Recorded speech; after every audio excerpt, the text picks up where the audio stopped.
So The Mandalorian Season 3 is shaping up to be a very different kind of season for the Disney Plus streaming show, and now Pedro Pascal and Katie Sackhoff have spoken out in an interview, shining some light on those changes. Don't go anywhere. Let's dive in. Echo 3 to Echo 7. Mono, buddy. Echo Station 3TA. All right, guys, welcome back to Echo Base Network. We are honored to have you here with us, as always. We're looking at an interview with Pedro Pascal and Katie Sackhoff and the differences, the changes that The Mandalorian Season 3 is going to have. Let's look at this. So Games Radar was actually able to interview both of the actors, and Pedro Pascal basically starts the interview off by saying this, and this is going to shed a lot of light on The Mandalorian Season 3. And you can see the quote right here. If he is stepping into a leadership position, he's reluctant to do so, Pascal tells Total Film. I don't think that there's anything more interesting than a character being forced into discovering what they're capable of and who they are.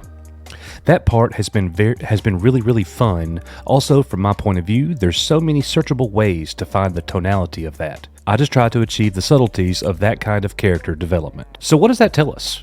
That tells us that the Mandalorian is going back to probably take over Mandalore.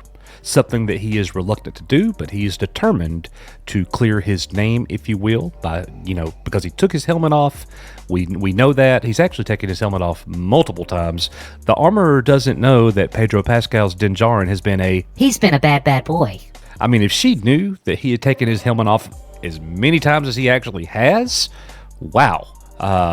There would probably be no way to come back from this, but as you all know, he is headed to Mandalore. He is headed to the underground caves. He is going to wash himself clean. That's very religious, isn't it?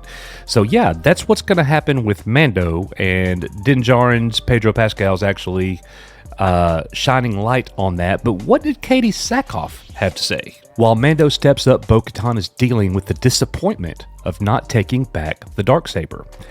She says, anytime you have a goal and you don't succeed, I think you reevaluate, Katie Sackhoff behind Bo-Katan's mask says. That's as specific as she will get, though the celebration footage did reveal she has further scenes with Grogu, and she says, it's funny because you always have to think about how you're interacting with Grogu. It's so specific. You have to make sure that you're not doing anything that says something different. Every single thing, every single interaction with Grogu is very thought out. So yeah, I'm calling it now, and I think that most of you guys will probably agree. Katie Sackhoff is going to be the anti-hero in this. She's a good guy, good girl, but she's definitely going to be going up against Din Djarin. That is my belief anyways. Hopefully the two will have some type of reconciliation and come back because they make a great team. Hopefully Katie Sackhoff will honor the fact that Din Djarin has the Darksaber. So we'll see how that plays out. I'm really excited for February, guys. Getting some more Mandalorian Season 3. It's exactly what we as Star Wars fans need, in my opinion. What is your opinion? What do you think about this news, this quote from Pedro Pascal and Katie Sackhoff leading into The Mandalorian Season 3? As always, we are You Are Echo Base Network. We'll see you guys on the next one. And thanks, John LaRue, who just subscribed. Let's go.